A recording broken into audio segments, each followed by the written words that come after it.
Hi everyone, good evening. Welcome back to the Blind Press YouTube channel. Tonight we have a bit of a change of plan.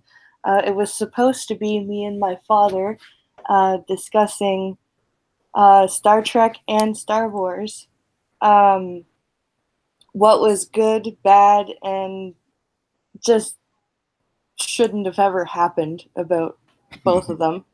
But my father is sick, unfortunately. Oh, So I had to find some people to chat and ramble with me about Star Trek, and I'm still gonna throw in my 2 cents about Star Wars.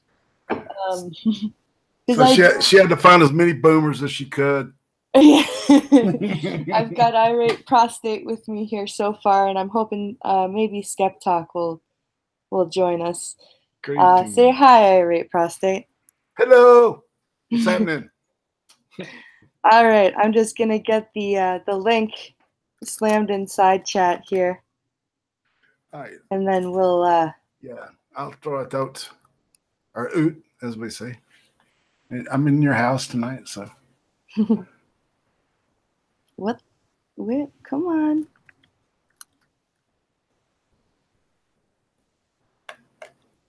There we go. Okay, Nice. copy and chat.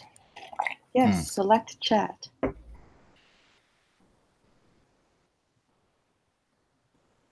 So, chat, how is everyone doing? I hope everyone's doing well on this Saturday evening. We decided not to go to the cottage tonight, so I'm broadcasting from home, which is probably better because I would have had to use my cell phone as a Wi-Fi hotspot. So that would have been difficult. And I can't seem to get to the chat for some reason.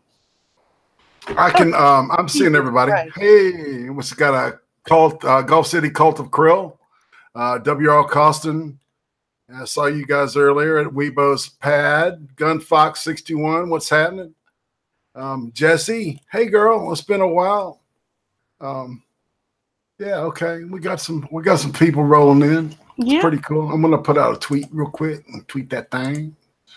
Talking Star Wars and Star Trek.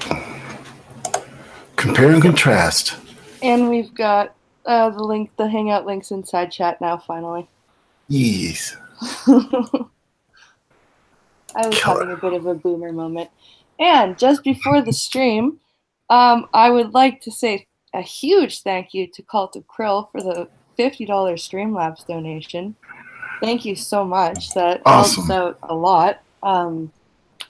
Getting closer and closer to office furniture. Yay! I heard that. I'm like, yeah,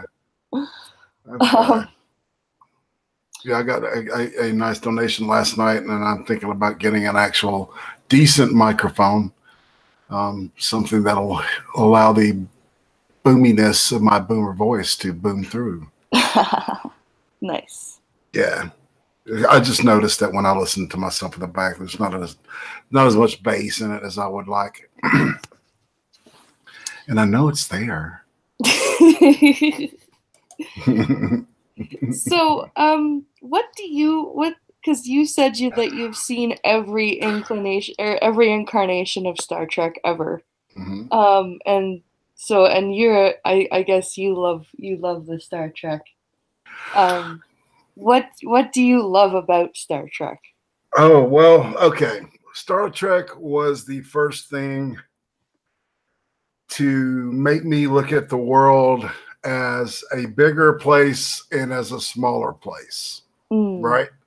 It got me to look at the idea of other types of people, other modes of thinking, other looks, other, that kind of, when I was a kid and I saw that, it got me to thinking about stuff. And then they posed questions, right? They started asking me these questions that made me think, it's like, well, what if this was this? And, the whole thing about the the famous, and I can't remember the title of all these episodes. So I do have the wiki. I've got both of their wikis open so I can look it up. But there's this one with actor, the guy that played the Riddler on Batman, a guy named Frank Gorshin. Oh, okay, yeah. And he played in this one where everybody, let's see, I spelled it wrong. Of course I did.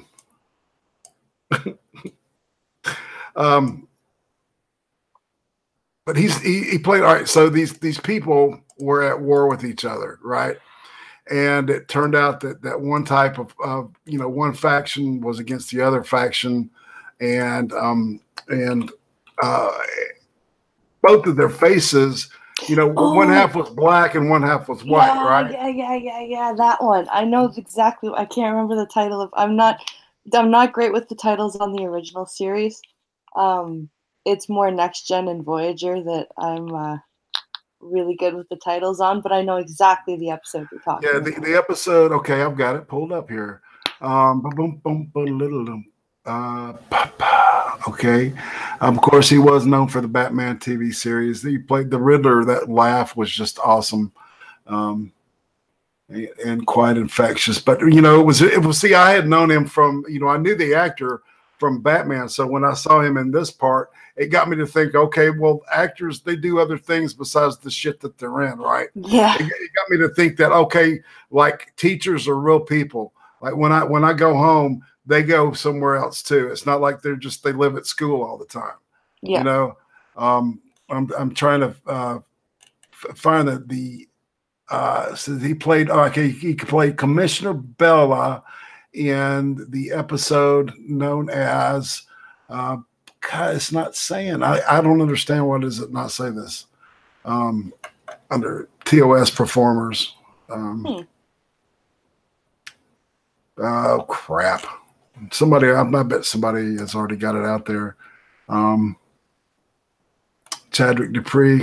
Nobody can help me. Oh, I'm stuck. Anyway, so that one was the one that got to make me to look at racism from a different, standpoint, especially being like a little kid growing up in the southeastern United States in that time when all that stuff was happening. And it was like I noticed that my mom had a different kind of perspective than my dad did. And, and we really didn't talk about that stuff much. It was like, it's like this. And, and I wasn't in any position to try to persuade anybody. I was, just a little kid. Let this be our last battlefield. Yes. Oh, thank you. Thank you. Thoughts from the dryer. Yes.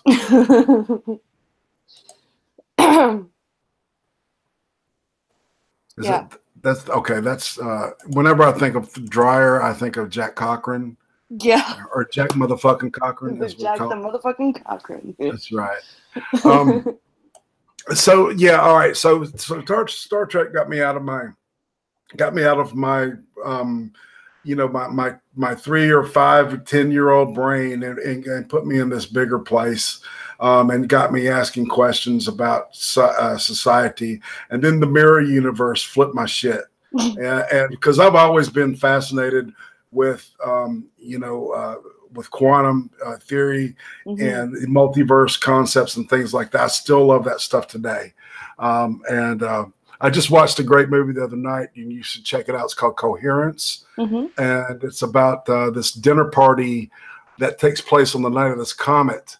And it converges with 4 other universes. I think it's maybe up to 6. I can't remember, but it's like, and they're all the same people, but they're all different. Yeah. That's a great little film. But of course, it goes back to that whole mirror universe. Everything that I see in science fiction today, I can say, well, Star Trek touched on it on this episode. Like going back in time and what have happened if, the Edith Keeler episode where Bones, saves her life and she ends up, leading the peace movement, and we don't get in World War II. And because of that, Starfleet never exists and shit. Yeah. So that kind of stuff is just what I love so much about the original series. And back then the special effects were just off the roof, just crazy, insanely great. Yeah. Nowadays, it's like, from a visioned person, it's like, there's a huge difference. But I don't know, man. I love that the biggest model that they built was one that's about 12 feet long. And so they could put a lot of detail on it. And I don't know. I just, sometimes I long for that. And it seems like because of and I'm going to talk about this stuff, and then we'll move on to, because this is, 4K, because 4K is such a high resolution. Yeah. It's getting easier and easier for people to distinguish CGI from what's real, with the visual stuff. Mm-hmm. So they're having to go back to practical effects. But that's better though. Oh God, tons, and it uses more creativity. All right, so all right, I can't use CG, so how am I going to show spider legs coming through a man's head, and so the head can walk away like a spider, right? From The Thing. That's episode. That was a great. See, I love sci-fi movies, man, horror. Yeah. So this is my month. I call it. It's Shottober in the arid prostate world. Yeah. So yeah. So we're gonna have fun this month. And that's why I like Star Trek better than Star Wars, honestly, because I liked the old trilogy of Star Wars. But I found that Star Trek explored more philosophically. Absolutely. And made you think a little bit more than Star Wars. And I know that Star Wars people, including my dad, if he ever hears this, will lynch me. But I think Star Wars has much more of a linear storyline than Star Trek does. Right. I think that it's because Star Wars is meant to be a saga, and Star Trek is meant to be an episodic. So Star Wars has to hold your attention for a few movies. But Star Trek has 45 minutes every week. Right, and people are telling me to look at the animated stuff that the Star Wars stuff is. The Attack of the Clones stuff. Yeah. All right. So when I said animated, you're thinking of the stuff that happened after the original series. Yeah, right? I thought they meant the animated Star Trek series. Oh my God, that was so good. It was. And, yeah, exactly. But I think they mean the Clone Wars cartoons. Right, exactly. I haven't watched any of those. I'll admit that. I've heard that they're good. Me too.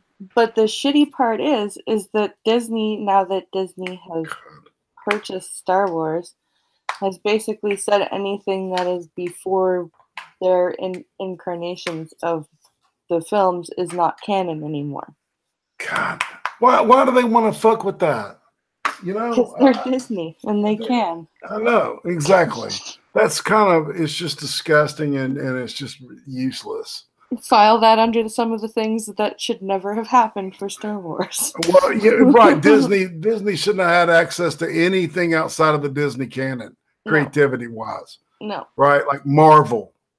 Yeah, I was bitching to this dude about Marvel today on Twitter. We were both just like commiserating when it came. It's like they have screwed Marvel up so bad. Oh, they have.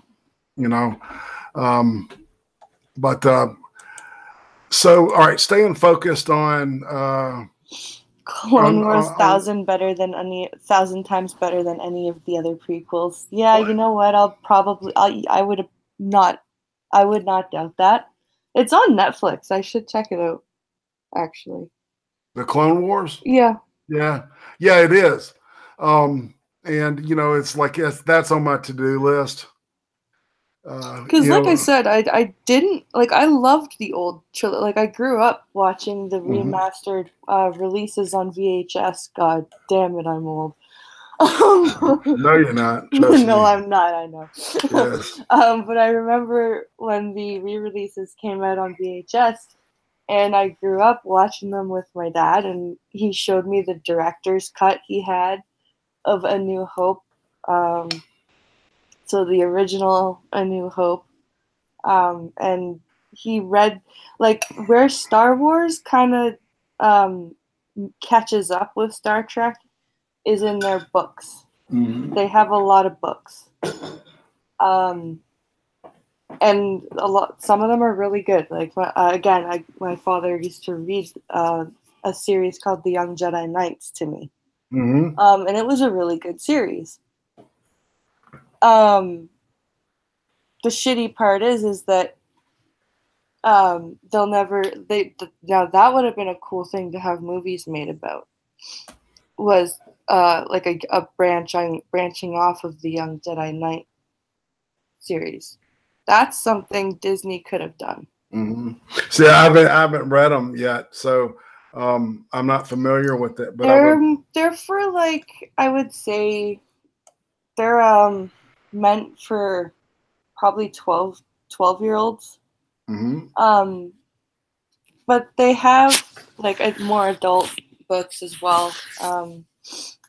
But again, like, they've got movies hold your attention differently than television shows do, and I think that the way Star Trek did their the way they had their series is they got to tell more stories, and they got to do more complex stories than Star Wars had a chance to do.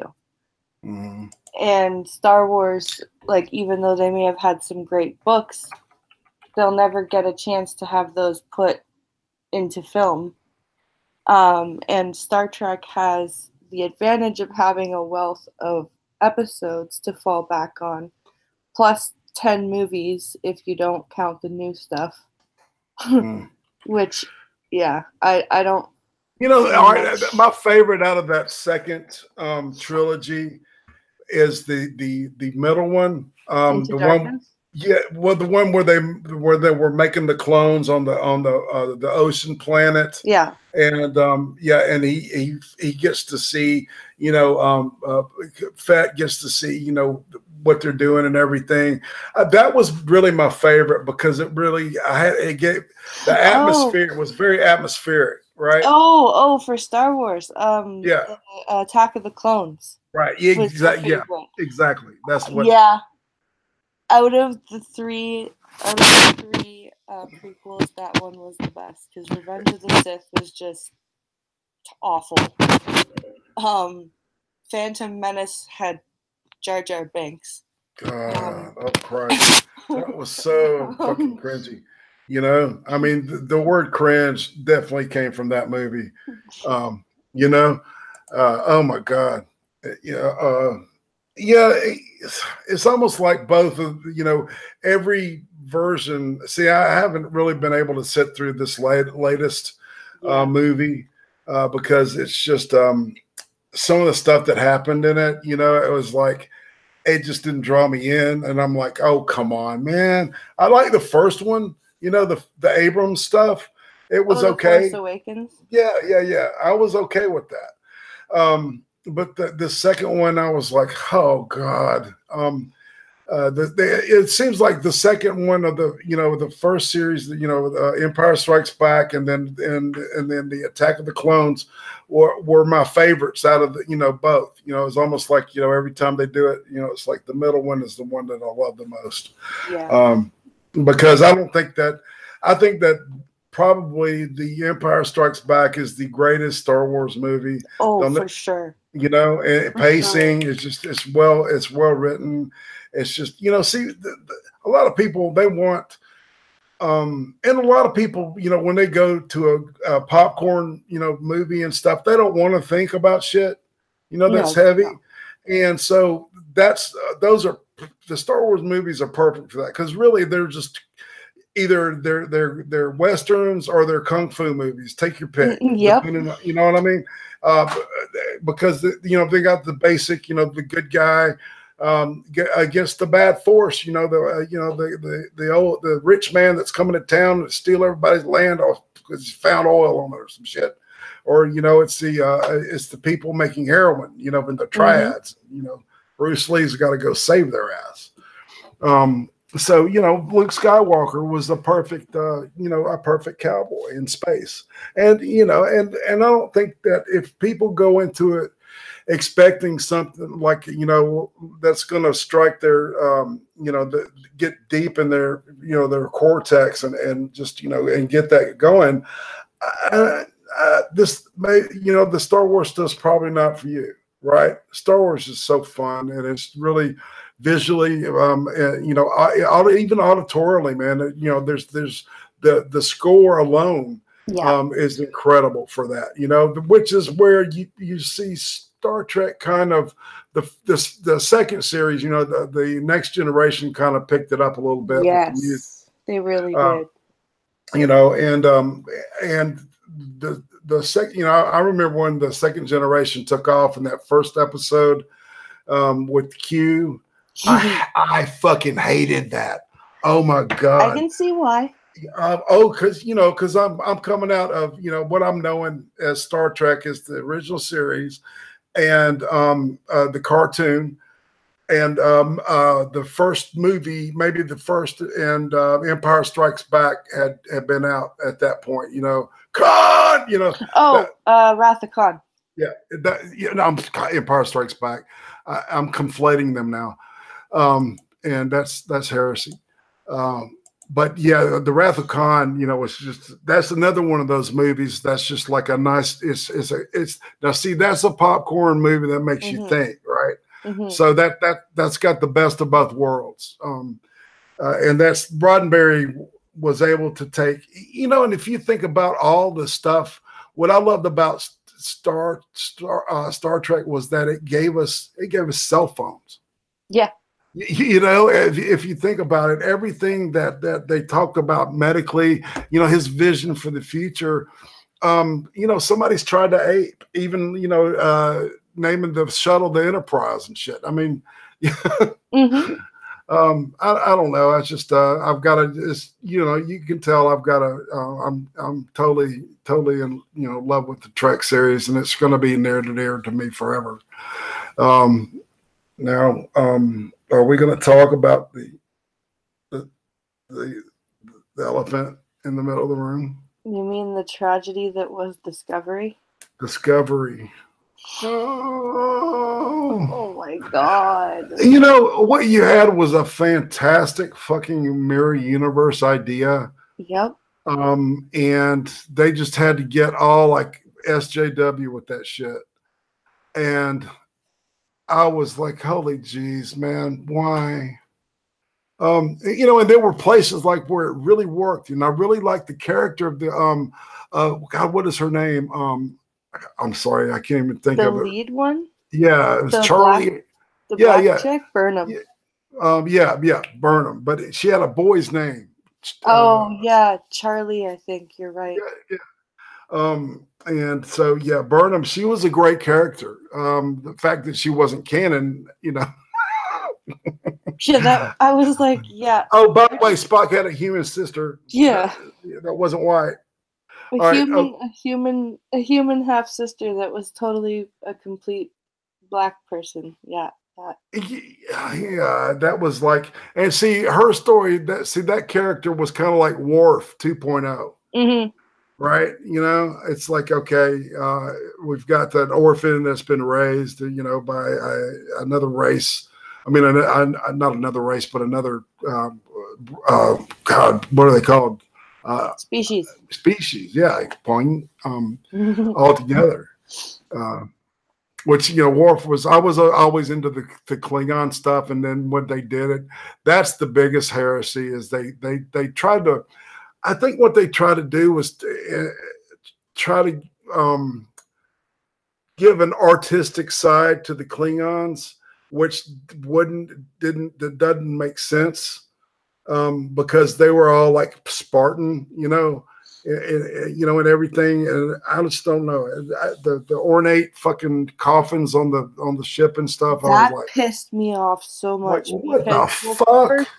First of all, Klingons don't carry their dead around with them. Mm-mm. Their whole basis of their belief system is that the body is a shell, so you dispose of it when your warrior dies. Yeah, you got a Sto-Vo-Kor. Your warrior has gone to Sto-Vo-Kor. His body is useless now. So, and people keep, like my father, because he strangely enough likes Discovery, because I think he was heartbroken by The Last Jedi. So now he's trying to grab onto something.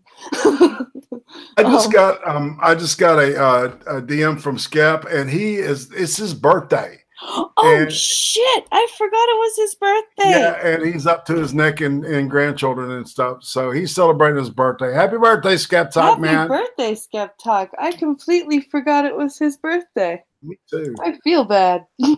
Yeah, let's send him a happy birthday.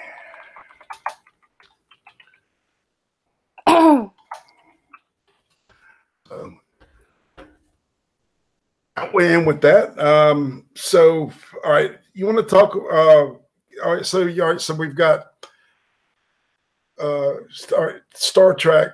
We'll just look at that for a second here. All right, so we got the original series, we got the Next Generation, then we got Deep Space Nine, which was always contended that it was like a ripoff of that other show. And what was that called? Voyager. No. It was another show that showed up at the same time, and it was about a space station that was deep in space too.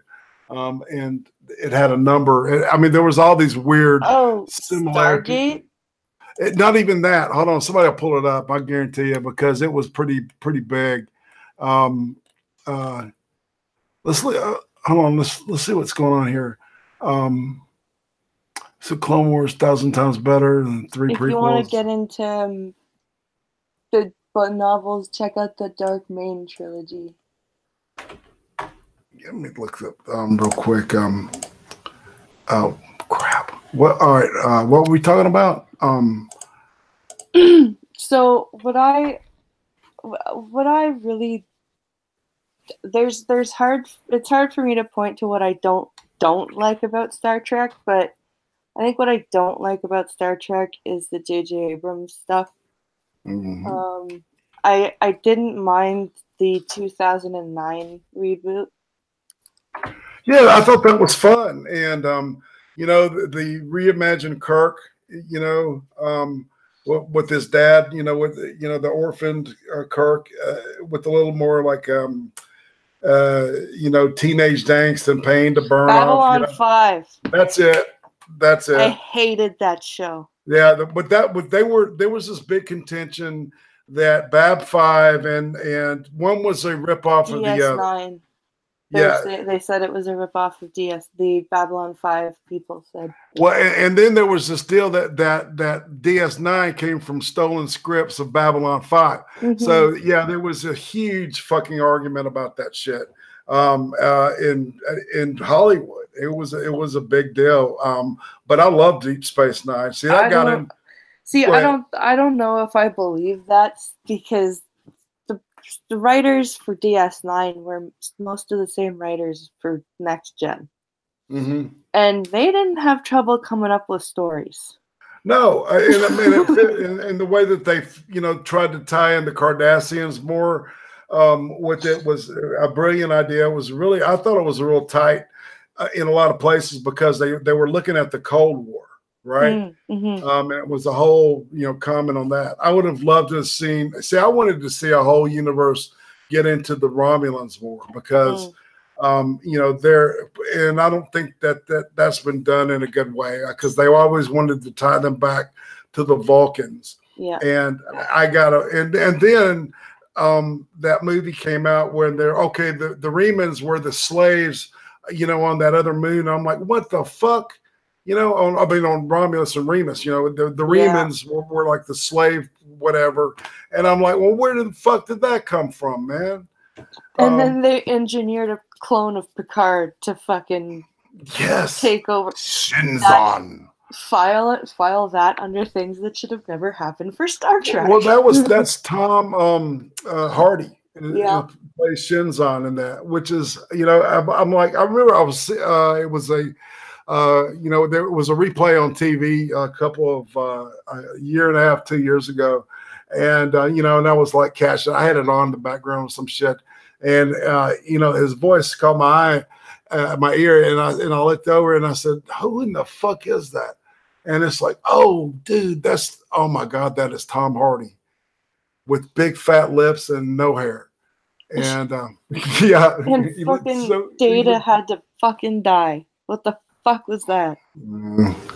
Yeah, it was really weird. That whole Pinocchio thing with him, that they didn't know what to do with him, and there was just I love the lore thing, where he that when he popped that chip in his head, and it opened him up to feeling emotions and stuff, and he was manipulating him, and that was just fantastic. Descent.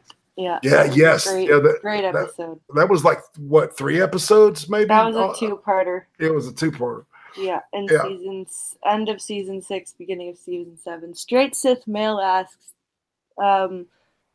Blind Press, do you prefer action, dialogue, or a bit of both?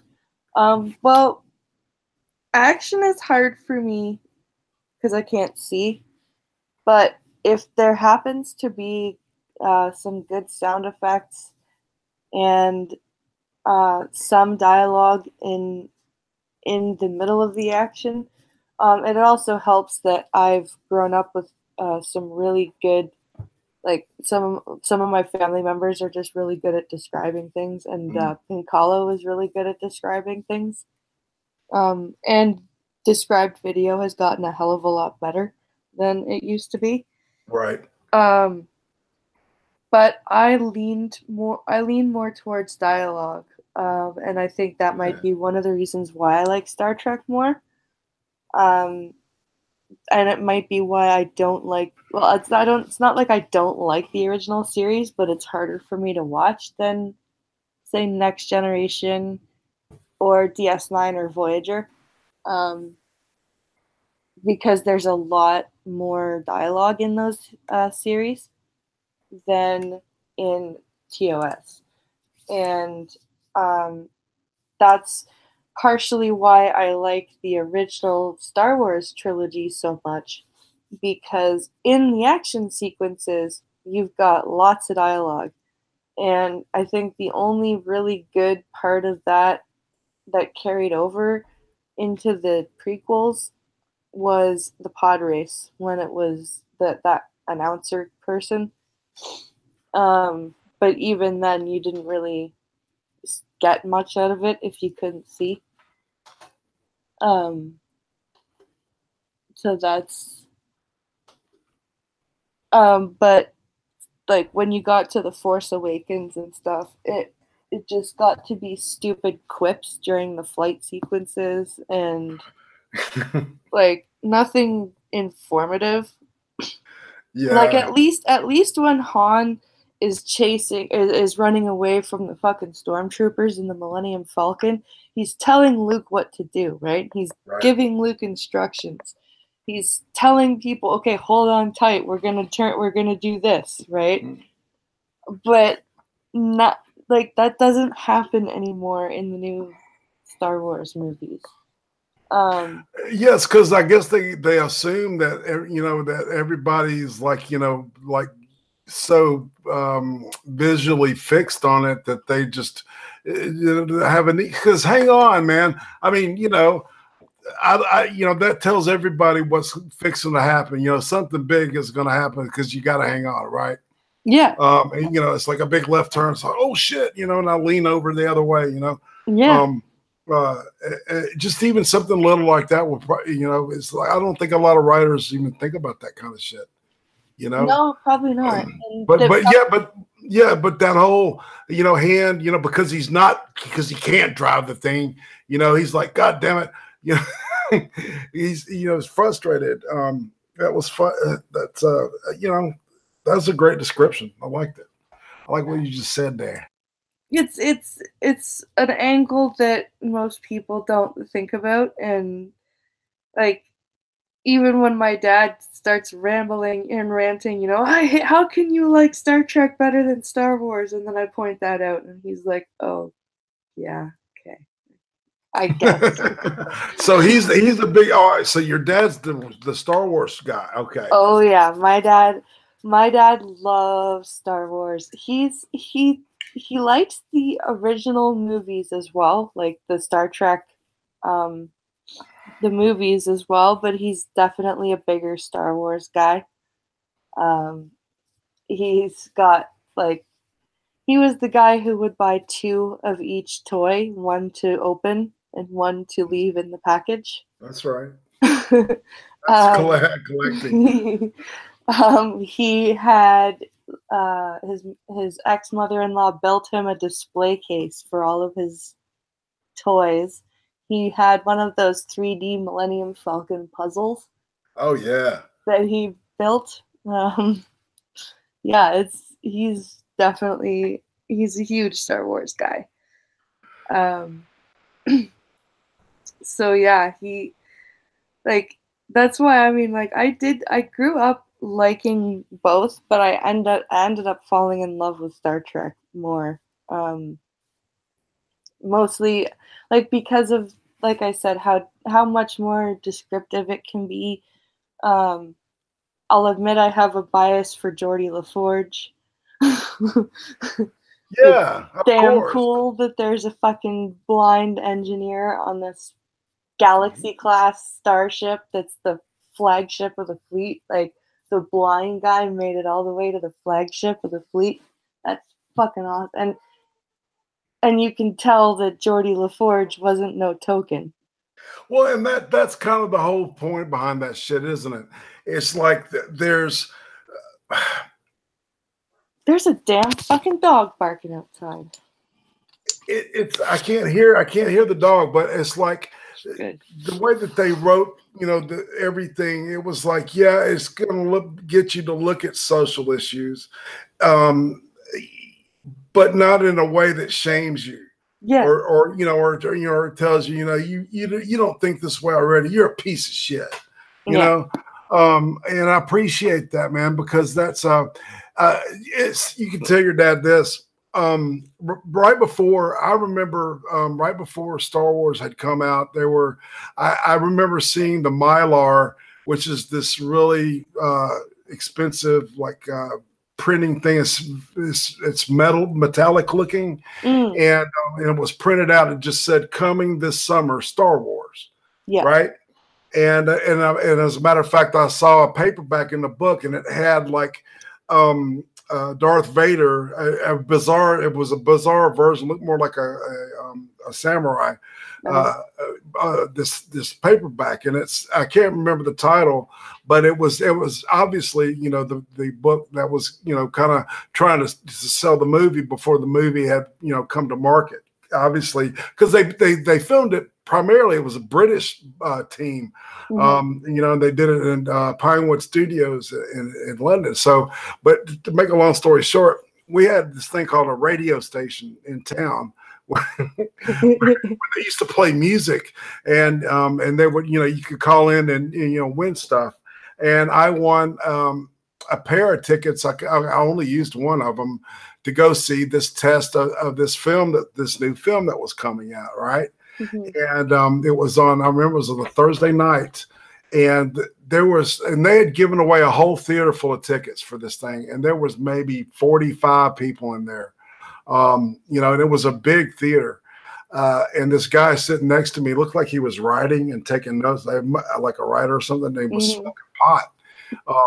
And that freaked me out because I was like, oh my God, he's smoking pot. Am I going to get arrested? But anyway, and then it opens up with that beginning scene, where these, the lightsabers and I'm like, oh my God, because, this was like an oasis after being a kid in love with Star Trek and stuff, so it immersed me immediately in the special effects, and it was just a feast. And so I got to see a preview It didn't, that was like, I think, want to say March or April, and it didn't come out until like July. I think it was a July 4th type deal. Yeah. I can't remember because so if I'm, if the dates are wrong, kill me. I know my dad said it was something in July because he just turned 7 or 8, I believe. Yeah, 8. Yeah. And he saw it. And, when it was, and I saw it 6 times. I saw it for free once, and then I paid, the 5 other times to take my friends to it because it was so, and then that was like right around the time Close Encounters. So all this new age of this new next step, in the special effects departments. These obviously, this is where Industrial Light and Magic started and all that stuff. So that was just, a perfect time to be a young, preteen, teenager, growing up into this stuff. Because it was, seeing that first scene, I remember it to this day.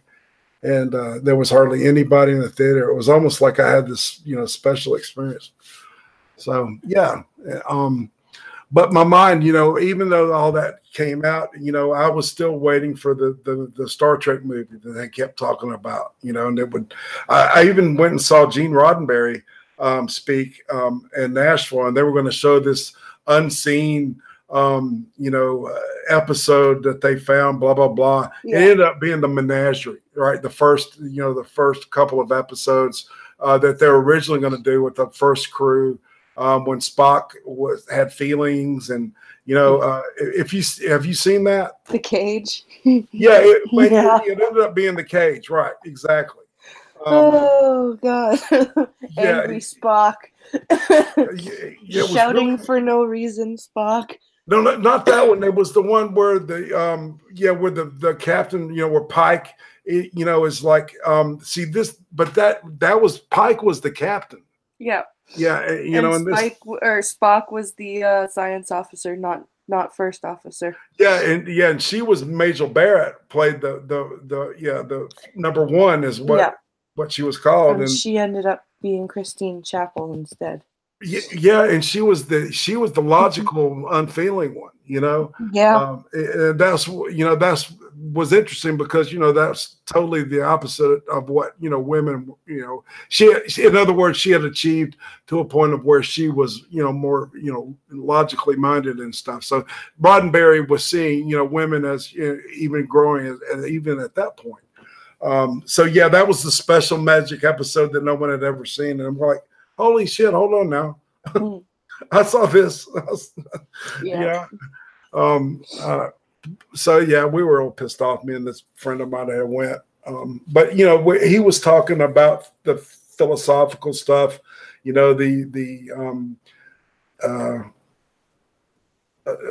don't know what you call it. I guess I get the impact that the show had on science and technology.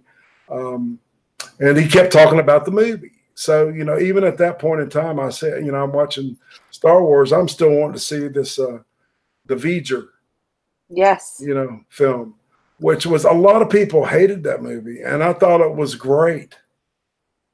It's like, ooh, silent. And that's really, really creepy to think about because we just sent, and Gene Roddenberry obviously did that because we had just sent Voyager 1 and 2 off to space. So he was like, "Well, what happens if some crazy aliens get a hold of that?" Well, basically, those they have that little record album that's got all these sounds, from the Earth on it. And they're supposed to be able to put it together and play it, right? Yeah. And it's kind of an invitation, if you think about it. It shows what the primary creature is. Male and female are on there, and so the gets damaged and repaired by this. I don't know. Is this the what ends up becoming the Borg? There is a story that. I don't know if it's a fan story or if it's an actual canonical thing. But it does there it does tell that people or that the Borg, or not the Borg, but a race of aliens found V'ger Right. and co-opted it and ended up turning into the Borg. See, that's where, when it came up later, that my brain automatically just kind of made that leap. Yeah. I don't know. What do you think, chat?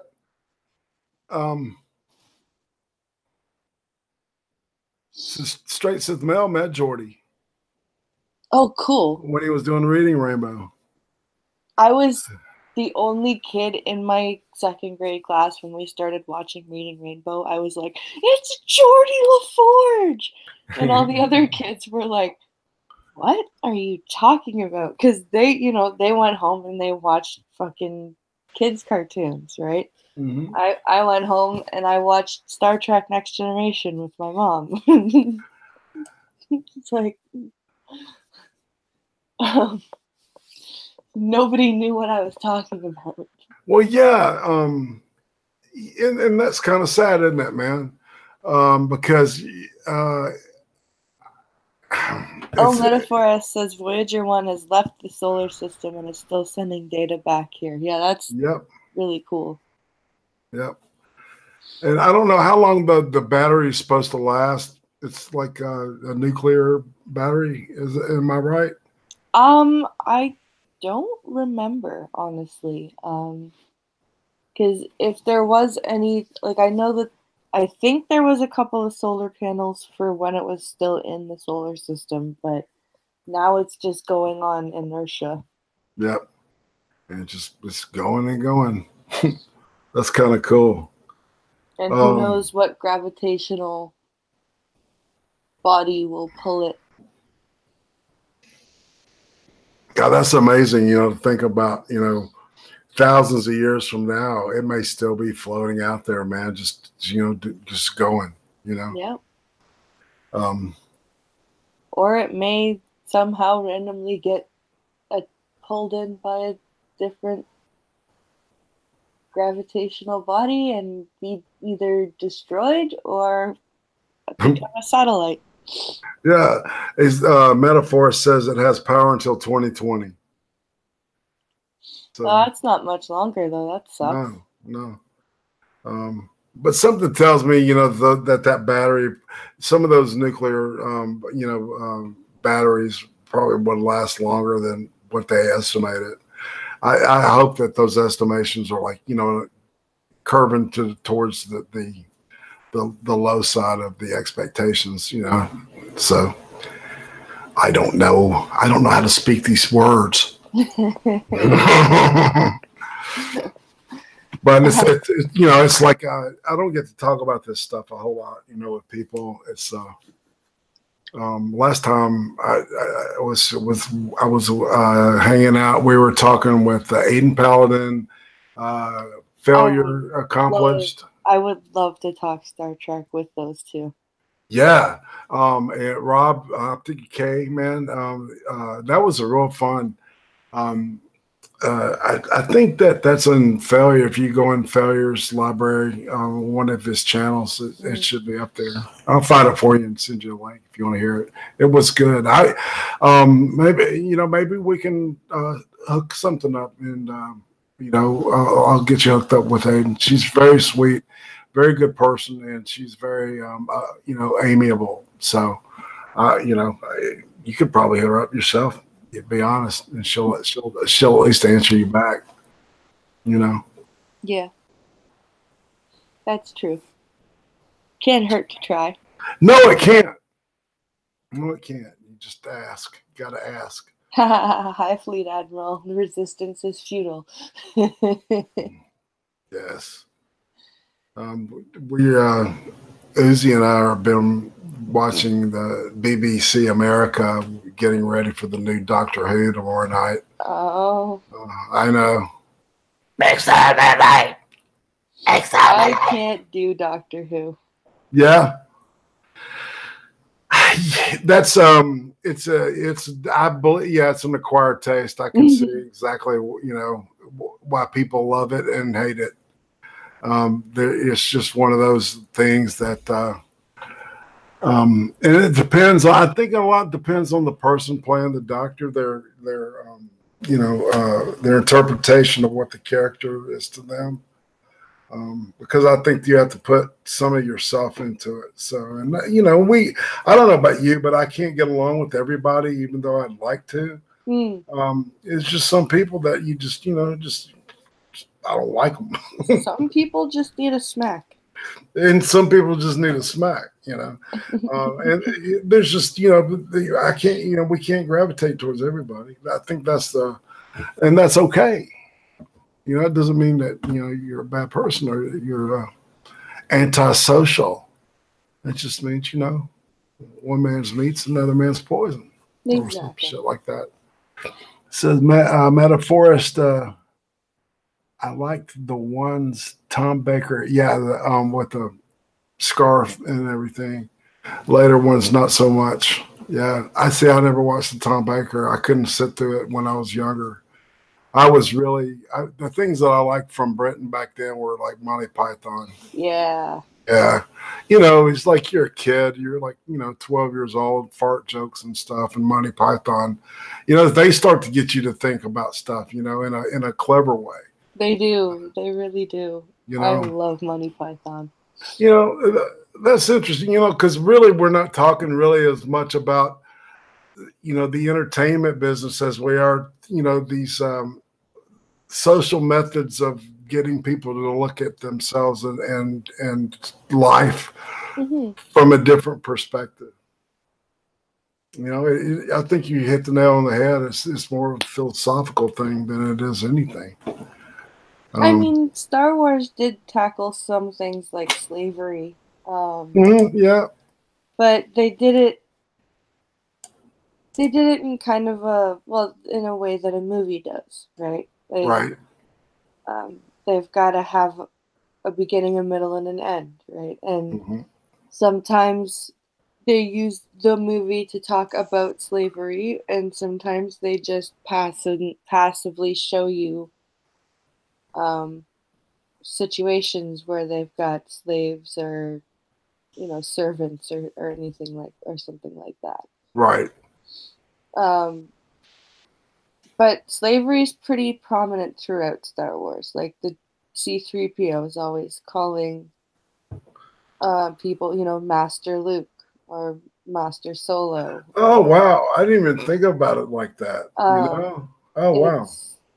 It's an interesting way to look at it, because you, like you said, you don't really think about it like that. No. When you're watching it.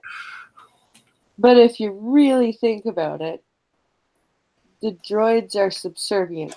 Absolutely. In Star Wars. It's not like Data. Yeah, they're tools, right? Yeah. You couldn't look at Data and be like, you're a property, go out and scrub this shaft, this mine shaft. Go and mine for stuff. His Data would be like, well, I don't wish to. I do not wish to. Right. Yes. I am not programmed for that. That's something Uzi Q picked up on with me.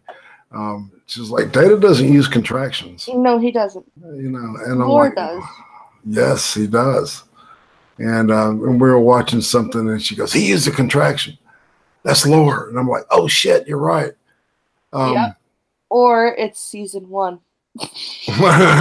Yeah. Oh, dude, see, that's right.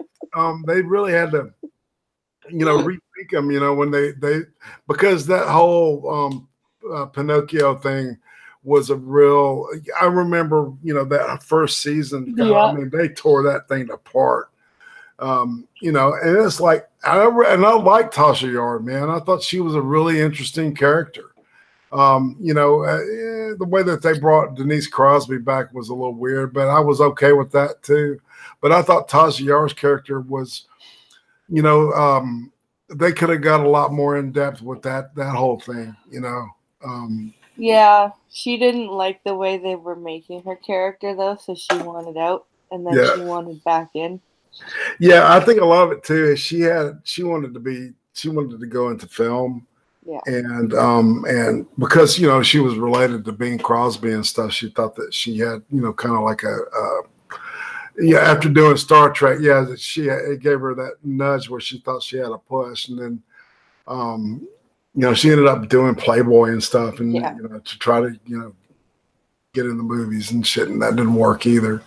So, and then she ended up coming back to Trek, and then that. Have you ever seen the movie she did?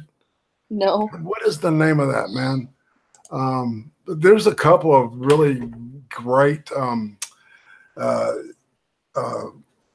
documentaries about like not only Trek, but like that there's a Superman movie that was never made, and the documentary about that is fascinating. The Nicolas Cage Superman movie that never happened. Let's see. Look at that, Denise Crosby.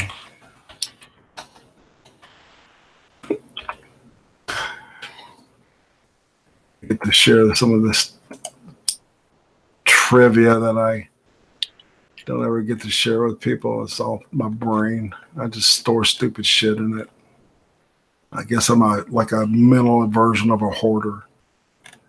Making Lando a fucking pansexual was the worst thing they could have ever done. Yeah. Who was a pansexual? They made Lando a pansexual and fall in love with a robot. Oh, God. Oh, that's right. See, I didn't get to that part in this movie, man. That's what I'm telling you. I couldn't make it to that. I think that was in Solo, though, I think. Oh, was that in Solo or was that in Last Jedi, chat? It was probably Solo, now that I'm thinking I saw about 45 minutes of Solo, and I just went, I'm out. Well, it was like when Carrie Fisher, when Leia comes back to life in the second movie of the third trilogy, it's like I was like, I'm out. That's bullshit. Yeah, they're saying it was Solo that it was but they made Lando a pansexual who fell in love with a droid. Oh. Okay, let's see. Oh crap! Video. No, not that. Trekkies. That's the movie that she made in 1997, and then a follow up in 2010. Oh yeah, Trekkies. That's right. That's her movies. I didn't know she did too. I must have seen Trekkies because it seemed like it was more modern.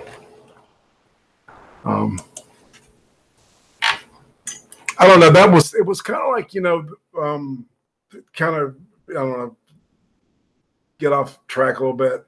It's like the Walking Dead when it first came out.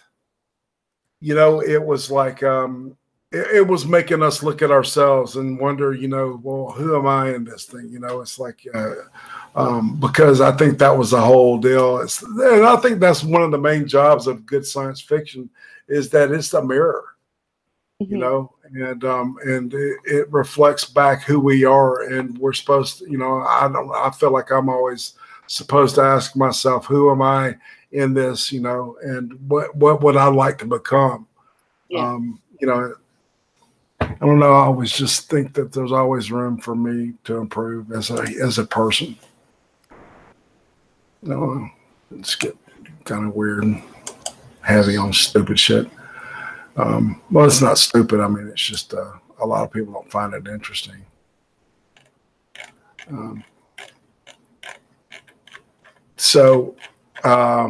Let's see. What about all right, we've touched on up to Deep Space Nine, and then what's next? Enterprise. You didn't talk much about Voyager. Oh my God, Voyager's next. You're right. It's not. Yeah, Voyager. That was, there was a couple of interesting characters and alien races. Yeah. It was really weird because it seemed like they kept like going. Every year would be like, okay, what kind of a show are we going to be this year? Yeah. I don't know. It didn't seem like it had a true center. Whereas, say what people will about Deep Space Nine, it was definitely, the writing was solid, and the characters were definitely, you could follow them and their arcs made sense. Even Odo, with all that deal with the when I guess that wasn't a crossover with the Delta Quadrant, because that's um isn't that the tie-in though with with Voyager, is that because they end up in the Delta Quadrant, because how do they get there? The black hole. It's been so long. The caretaker took them from. That's right. From the Alpha Quadrant.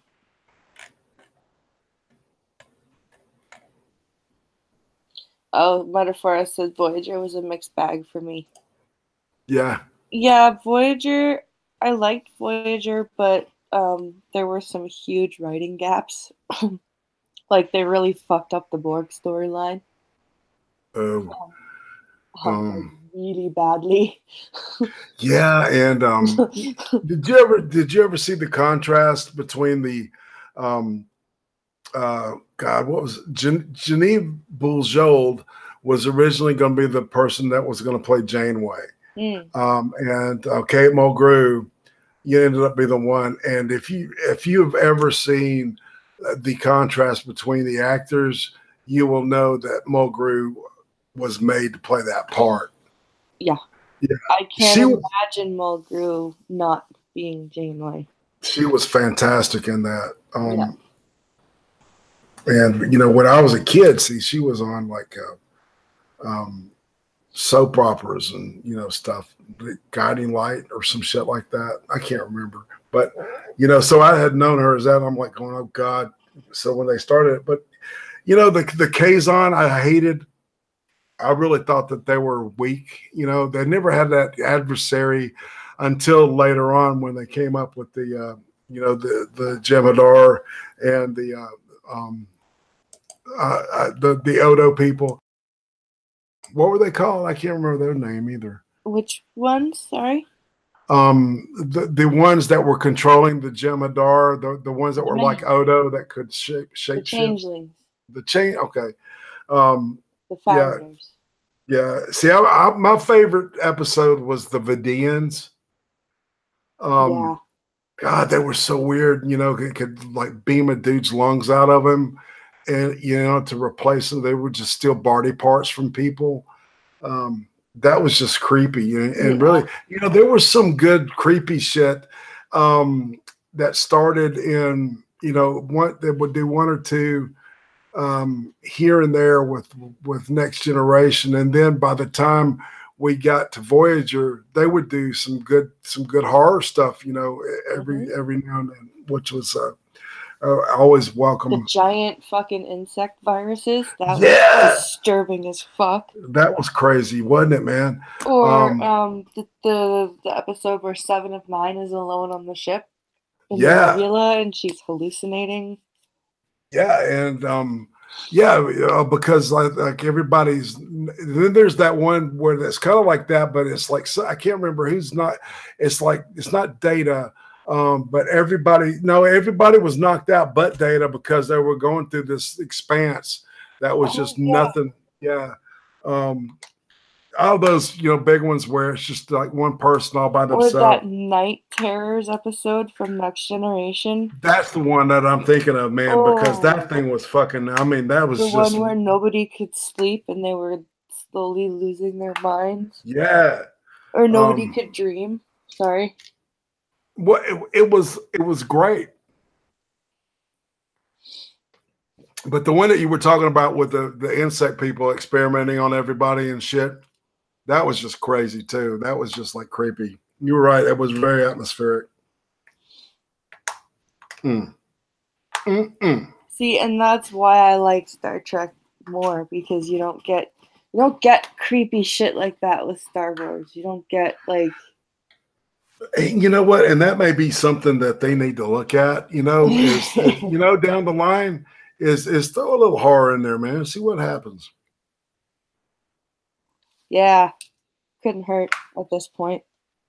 They talk about, hmm, excuse me. They talk about like, God, what's the guy's name? I can't.